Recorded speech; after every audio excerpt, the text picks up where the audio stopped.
what's going on? What's happening? What's happening? What's happening? What's up, man? It's your boy, Boom Bam. We back again, man. It's going for the gusto. It's just me here today, man. You know what I'm saying? I'm fresh off the clock.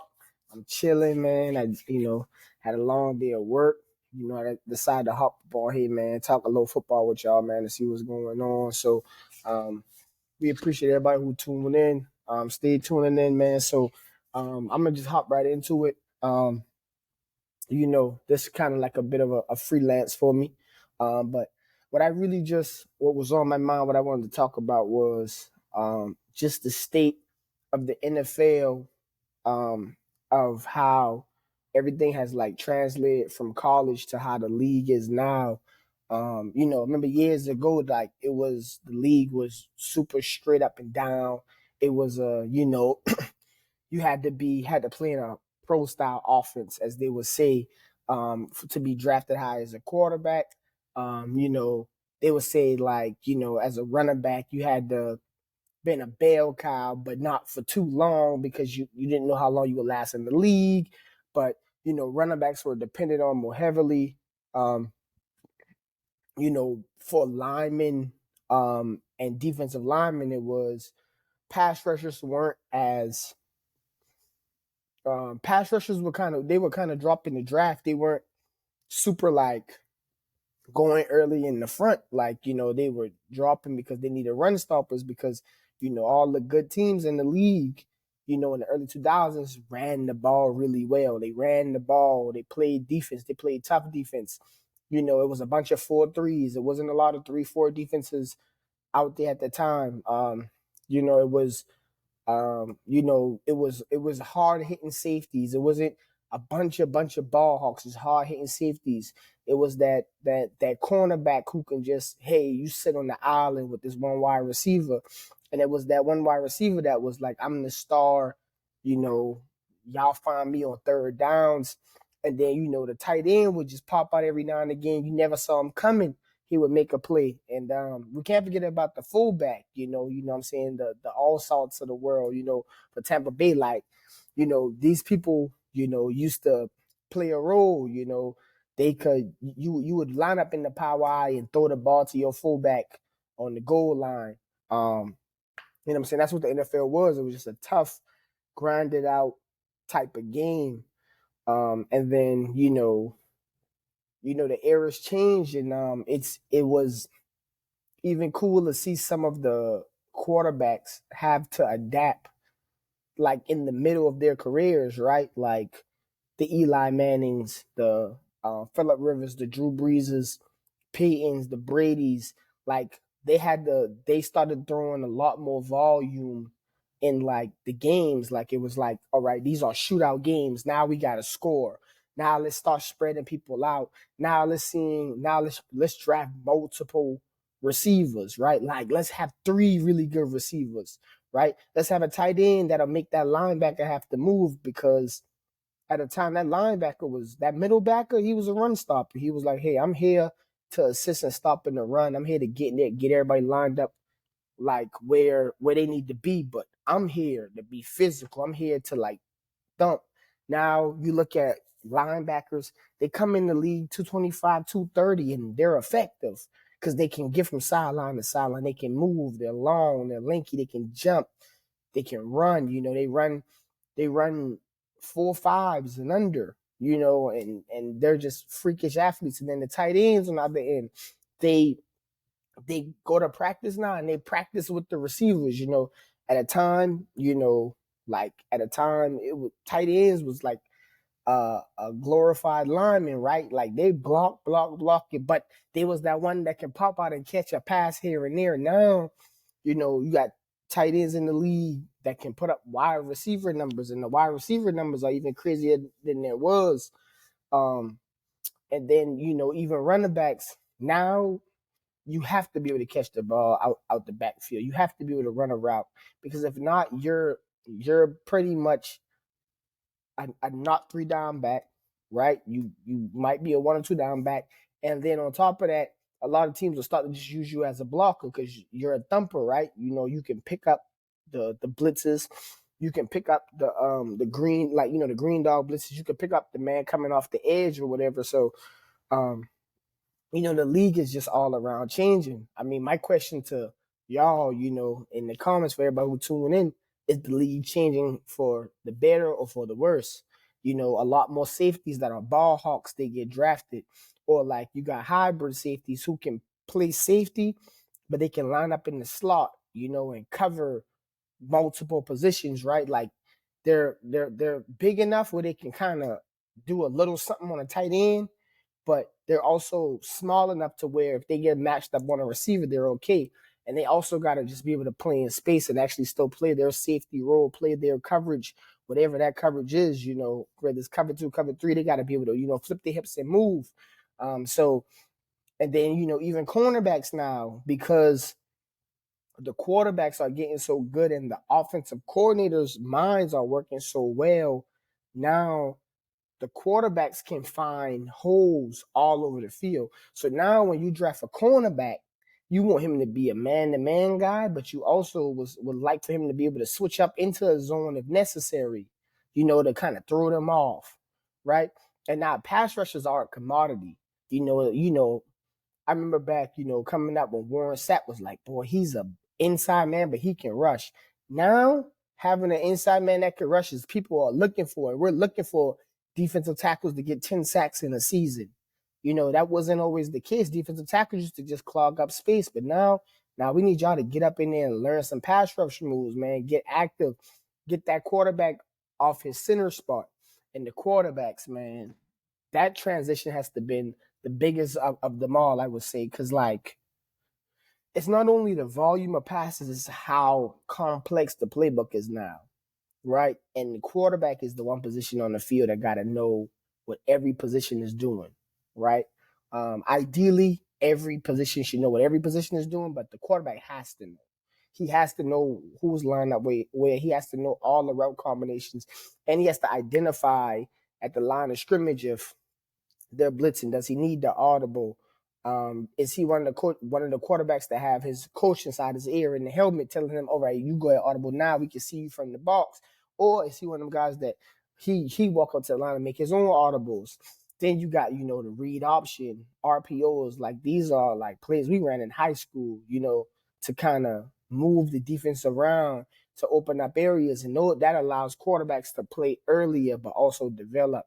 So they don't have to have the natural skill to read the whole field immediately, right? Like we can do things as an offensive coordinator, open him up, make him feel better, like the screen game has came back alive. I know the screen game was kind of there in the past, but they were like simple screens. Now the screens are complex. It's misdirection screens, getting everybody moving from sideline to sideline, utilizing your speed over just your weight. Because now if you have a undersized tackle, but he's long and he can run, now you get him out and you get him out on a linebacker or something, you might be off to the races. So the playbooks and even the defensive playbooks have become more complex. Now you want people who can switch in and out and play multiple positions, right? You want a middle linebacker that can blitz. You want an outside backer that who normally rush the passer can drop back into coverage and get underneath a route. You know what I'm saying? You need a linebacker or a defensive tackle, a defensive lineman that can sniff out the screen as soon as that guard go to move. He's sniffing it out. He coming to go get it. We're not even gonna let the play develop. We're gonna blow the whole thing up in the backfield. What else I want to say about what's going on in the league? The tight ends and what I want to say about the tight ends is, like I said earlier, about them becoming like receivers. Another thing about what's going on with tight ends now is that like tight ends are getting drafted super early in the draft now. Like certain positions are getting drafted way higher than they used to get drafted. So now building your team looks different, right? Because now a lot of things play into that factor, right? Now you got certain teams reaching for certain positions, right? A guy that you could have probably got in the third round, they're reaching to grab him in the first because you see this and it's a copycat league, so we need this. We need a Travis Kelce because we see it, right? We need a Nick Bosa because we see it. We need a Derwin James because we see it. We got to find that guy. And they end up looking for that guy and missing out on other guys that had the potential to be great. Then you bring up players like Justin Jefferson, Tyreek Hill, wide receivers. Neither of them has the skill set that we're used to seeing certain receivers have, right? So for a player that's the speed of Justin Jefferson, right, and that size of Justin Jefferson, they're normally bigger guys, right? Andre Johnson, people like that. T.O. They weren't the fastest people, but they were bigger guys. They could bar these smaller cornerbacks. But Justin Jefferson is lean. He's lean. He's slender, right? And his route running is now more coming to the forefront, right? Look at Tyreek Hill, small, speedy guy. We seen him before. Dante Hall. Those players used to just be kick returners. Now, the Chiefs Andy Reid showed a way you could utilize him, make him a forefront player. And now, no matter what team he goes to, you're going to look back at that film and say, we can turn him into that. Because the league is now allowing players that have certain skill sets to use that particular skill set to be great at what else they do. Right? Micah Parsons. Dallas lines him up anywhere on the field. Let him rush. He has a natural knack of getting to the quarterback. Let's not positionalize him. Let's not make him he has to be this position. Let him just be a football player. Let him do what he do. Jalen Ramsey lines up all around the field. He went from being, well, I'm just the number one corner. I'm going to follow you around. Now we're going to switch it up. That way now that quarterback is looking for his number one, and we might just double team him and let Jalen play the offside. That used to not be a thing in the league no more, but now it's a thing, right? And it's bringing out the versatility of a player, right? So now you don't got to look for the same type of player. You just have to be able to look and see what that player has that everybody doesn't have. It could be something simple, something that you can't quantify, like instincts. He knows where to sit open in the field. Cooper Kupp gets all these option routes with the Rams because he knows where to sit at. And the quarterback already see. The quarterback like, oh, they're going to be the hole. And he just knows, oh, that's where the hole at. I'm going to get over there. And then you have the same thing on the other side of the ball, right? You got these outside backers and safeties they got a little bit of freedom in space. It reminds me a lot of when Troy Polamalu was playing. Steelers would have plays where he was just roaming around. Everybody else had the assignment except him. His assignment was what you think gonna happen. And his instincts just led him to the ball. He could sniff it out. He could feel it. And that's a beautiful thing to be able to have and see in the league. But it's just a transition. It's a different thing. A lot of us grew up on hard-nosed football, hard-nosed, punch them in the mouth, let them know that we're the more physical team. We're going to beat you down. We worked harder this week. We worked harder in the weight room. And now you just got the other side where you worked harder in the weight room, but maybe we just worked harder on the field. You might be stronger than me, but maybe I'm just faster than you. We're just utilizing what we can bring to be an equalizer. And so sometimes you just got to think about, like, it poses the question, like, what is it like? Now it's, I feel like it's easier for scouts because a lot of scouts can scout a player in college and that player be the same player in the NFL because the NFL coaches are smart to understand, let me just use this player the way he's been being used. Why try to make him something that he's not? Because then I'm taking away from what he already did good. It's a question that has to just be out there, man. Like, it's the state of the NFL. It's ever changing.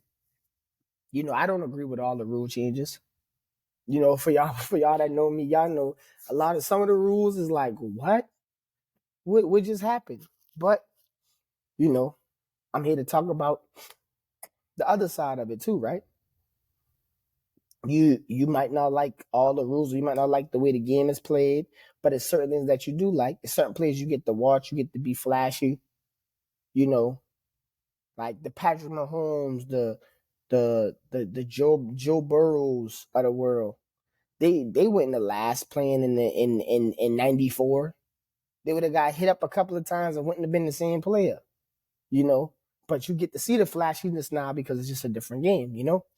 So with that being said, you know, the state of the league, the mind state of the coaches. That's a big thing. The mindset. These coaches are starting to understand. I need to put my players in position to win, not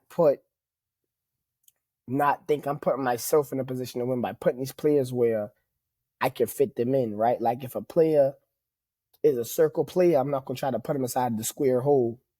It just ain't gonna work. That's not what he does well. But these coaches are learning and understanding that and adapting with the times. And it's always a good thing when you adapt with the times, right? If you are head coach in the league, that's a very limited job. So, you know, part of the main thing about your job is you got to be able to say, how can I make the best out of my situation, the situation I'm in right now? You see what I'm saying? That's what you're going to have to do. And you're going to have to make the best out of it, right? And making the best out of it is showing how great these individual players can get. And that's going to lead me to a whole another thing I wanted to talk about before I hop off here. The role of Canton, Ohio, right? The NFL Hall of Fame. The Hall of Fame is going to be so weird because now that players are getting more recognition for what they do, certain players are going to be first ballot Hall of Famers.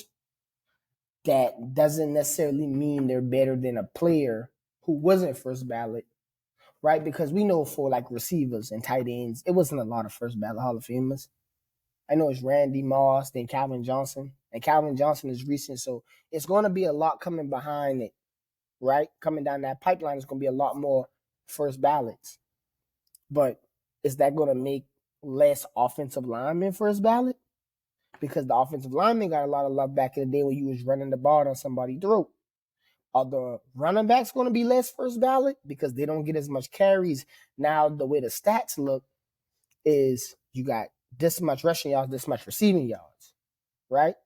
Is it still going to just be based on the all-pro? Are you an all-pro? That means you the best out of the crop of the people you're playing with. We got to think about that because that's all going to change. And when we looking back at history 20, 30 years from now, and we're older, and we're trying to talk to our grandkids or just the kids in the neighborhood about this player or that player, you know, they're gonna be talking about, well, what about so-and-so? So-and-so got, you might have some of these kids that might be a stats guy like me. Oh, so-and-so got 20,000 receiving yards. What you talking about? And then now we gonna be, man, well, back when my day they ain't threw the ball that much. That's how you gonna have to try to be, got to be like, man, look, it's been a different time, man. Back then it was more physical. But I think the Hall of Fame needs to adjust its standards as the standards adjust in the league. Now we play in 17 games rather than 16. How important is a 1,000-yard season now? A 1,000-yard season was important. A 1,000-yard season became important when they were playing 14 games. Because now if you do the calculations, that means 10 out of 14 times you were hitting 100 yards based on average, right? Now with 3 extra games, if you're a super good player, you got one breakout game, you go for 150. And then, or now, let's say you got 2 good games. Because now people sitting people at the end of the year and you're just playing. You get 300 rushing yards, 300 receiving yards in that small time. And then you hit your season average, which is like 80 or something. Now you finish the season, right? You finish the season with almost 1,400 yards. Just that's 1,400 if you was at 1,000. Let's just say, you've been playing all 14, so you at 1,200, whatever. And then you add that, let's say you finish, you get through 14 games, you at 1,200. Then you add that 380. You know, now you look like a whole different caliber of player because now you done broke 1,500 yards. And 1,500 yards was crazy to break back then. If you broke 1,500 yards, you were like, yo, this dude is elite, right? I saw Dalvin Cook rush for 1,500 yards in a season and didn't even make all pro. That's how the game is changing. That's how it's different. So we got to adjust ourselves as fans. The league got to adjust, and the Hall of Fame got to adjust on what's the new criteria for what people do, right? How impressive is a 12 sack season in 17 games? You know, we know how impressive a 12 sack season in 12 games was when they were back in the 70s, they were playing 12 games. We know how that's, you averaging a sack a game, that's crazy. But how impressive is that in 17 games? When we done seen people get over 20 sacks now. We done saw, you had Johnny Randall them, you know what I'm saying?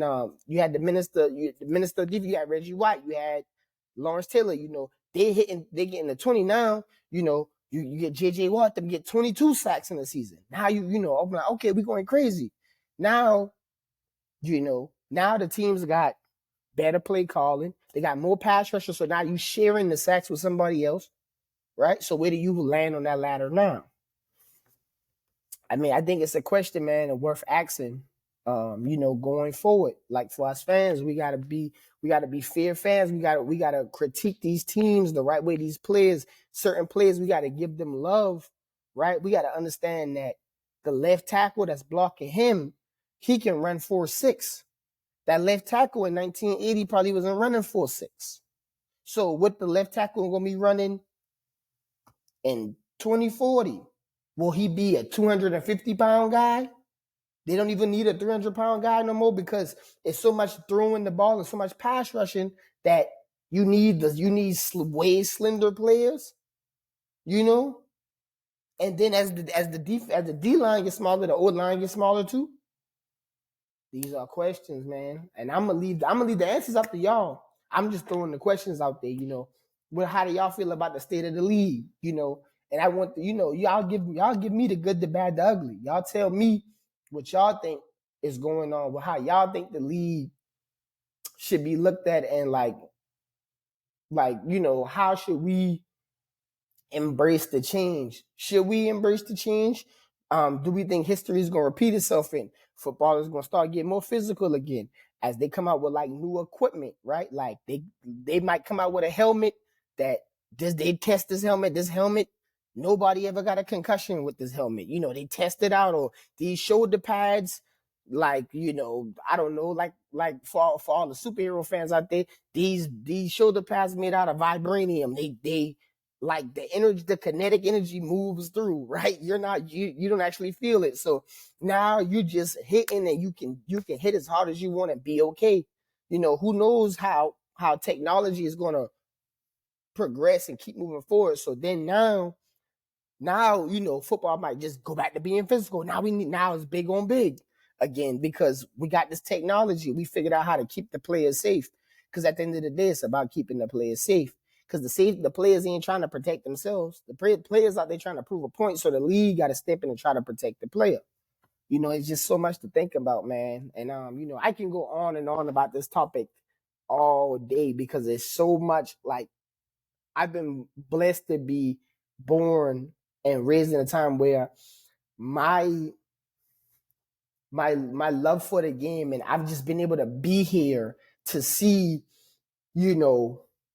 the Weapon X's of the world, rest in peace, my guy Sean Taylor, to see those kind of safeties and watch how they adjust and molded into the Jesse Bates of the world, like the honey badgers, right? I got to see the end of this week tough, let's run it down your throat era, into the now we pass the ball a lot, and I got to be kind of in the middle of it, just with my whole football life and stuff. So it's just been cool to see how the world adjusts and acclimates to what's happening, man. So You know what I'm saying? I'm gonna close it out there, man. I left y'all with a lot of questions, bro. I would love y'all can give me some answers. Give me y'all thoughts in the comments. If y'all would like a continuation of this video, let me know. We can go deeper and deeper into it just to see what's going on. Hopefully, next time we hop on and we're talking about this topic, we can have the squad. Shout out to the squad that's going for the gusto, man. It's the gang, bro. It's the crew. We here, man. We just really appreciate all the love. I appreciate y'all for tuning in, man. I'm glad to finally be settled in to my new spot. So I'm good. I'm gonna be here. I'm gonna be available. I'm gonna be dropping these videos. Like they gonna be coming, man. So y'all just stay in tune. And I really appreciate it, man. Peace.